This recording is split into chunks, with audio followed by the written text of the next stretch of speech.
na walang labaw. Alam ko nyo, walang labaw na mawala yung produce dito kasi yung player. So kaya ang gagawin dito, kaya nandito, kung wala dito, pupunta na kayo dito. Hindi magpapasa yun dito, bumagsak dito lang yung laro niyan. Pag hindi naman sila dyan, babalik yan. Kaya sinasabi ko nga, yung dito nila sa loob lagi.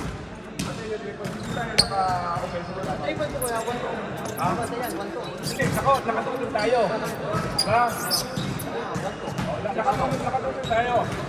Okay, nakatulog tayo. Ngayon, kung ito yung 21, iba naman ibabaw eh, hindi naman stress din ang tayo nun eh. Hindi naman yung humingi ng puro stress eh. Humingi sa ibabaw eh. So, yung baby kukuha dyan. Ngayon, anong gagawin dyan eh, ibabaw to. Pag ito yung sinukulan, sa kanya yung pag-tinutulog eh. Ngayon, pag hindi nyo man kumuha, mga nyo dito kasi okay, anong gagawin nyo nandito?